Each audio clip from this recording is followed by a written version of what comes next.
जब देवताओं ने अमृत पान कर लिया तो इंद्र ने अमृत पीकर अमरता प्राप्त कर ली। तो उस समय दैत्यों की तरफ से प्रहलाद के प्रपोत्र पोते बलि लड़ रहे थे, तो बलि को मार देते हैं इंद्र। शुक्राचार्य को पता चला तो गए और अपने कुंड से संजीवनी निकाल करके बलि को पिलाकर जीवित कर दिया। बलि क्रोधवश लड़ने जा रहे थे तो शुक्राचार्य जी ने मना कर दिया, नहीं भैया, अब तो तुम एक ही काम करो, यज्ञ करो, धर्म का आश्रय लो, अध्यात्म का आश्रय लो। अगर धर्म का आश्रय ले लिया तो ये सारी त्रिलोकी तुम्हारे आप अपने आप चल कर आएगी। इतने पुण्य कर लो कि इंद्र का पुण्य तुम्हारे सामने पुण्य ही ना रहे।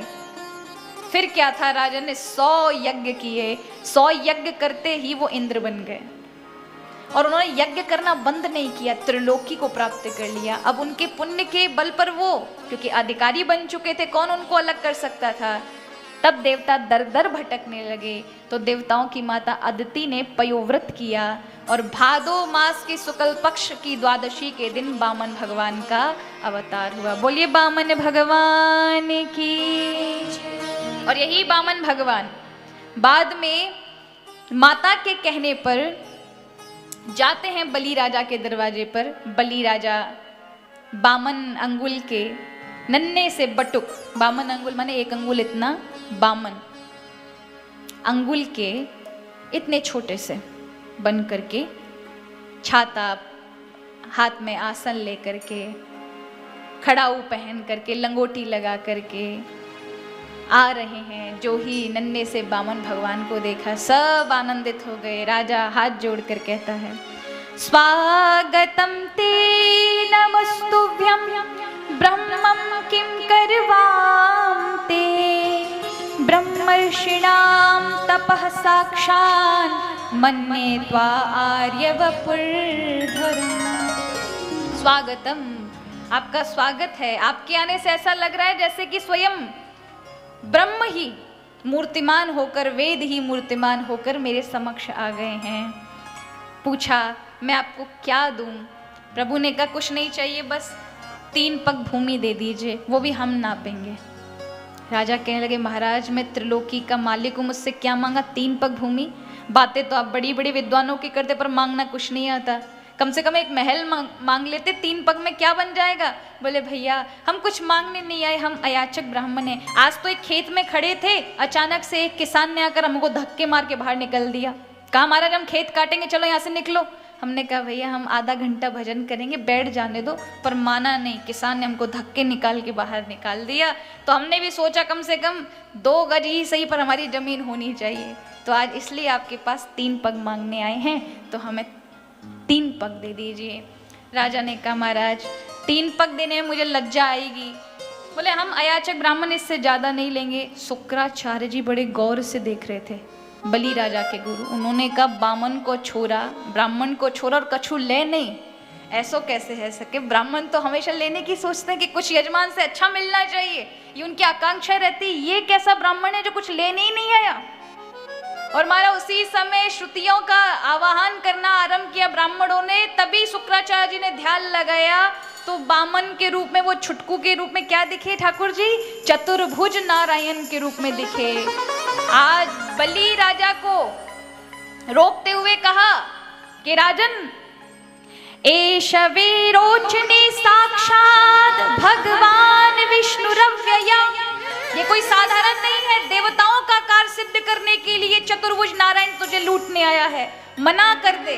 बलि राजा को समझाया, देखो तुम दान मत दो, ये साक्षात भगवान हैं और देवा नाम कार्य साधका, ये देवताओं का कार्य साधने के लिए आए हैं। बलि राजा ने कहा, ये कौन है?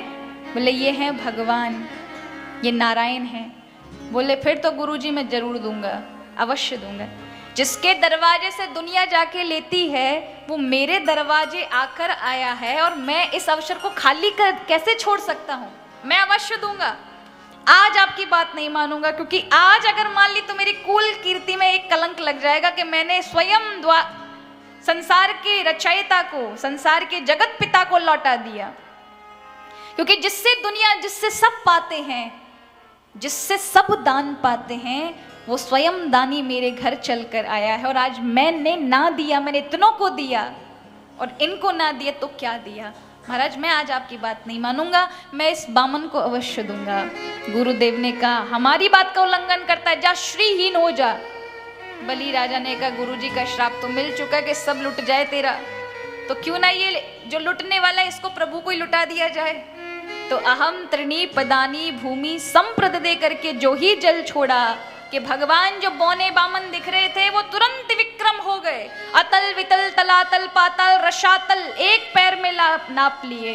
भूलोक भुवलोक जनलोक महलोक सत्यलोक तपलोक दूसरे पैर में, पूरी त्रिलोकी 2 पैर के अंदर नाप ली, तीसरे पैर के लिए जगह ना रही। तब तो वो बलि को बांध लिया। क्यों? बड़ा अभिमानी बन रहा था कि तू त्रिलोकी का राजा है, 3 पग तेरे सामने तुक्ष है, तो 2 पग में तो तेरी त्रिलोकी हो गई, अब तीसरा पग कहाँ है? क्योंकि भगवान बलि के अभिमान को दूर करना चाहते थे, साथ ही साथ लोगों को दिखाना चाहते थे कि भक्त जब आत्मसमर्पण करता है तो प्रभु से क्या देते हैं।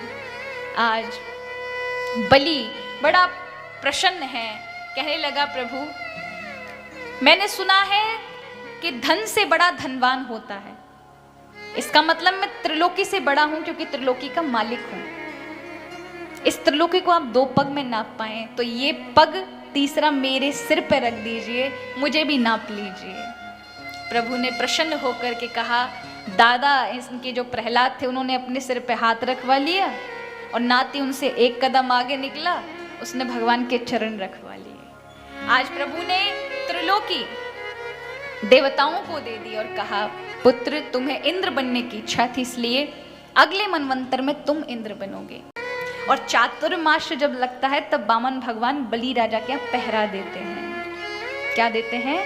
यानी दासता स्वीकार कर ली भगवान ने, अपने आप को दे दिया और बलि राजा को अपना लिया। इसलिए 12 भागवतों में 12 भागवत आचार्यों में बलि राजा का भी नाम है कि बलि का कोई स्मरण करता है तो उसे भक्ति प्राप्त होती है, निर्मल भक्ति, क्योंकि वो ऐसे दिव्य भक्त थे जिन्होंने अपना आत्मनिवेदन कर दिया, आत्मसमर्पण कर दिया। तेरा तुझको अर्पण और क्या लागे मेरा।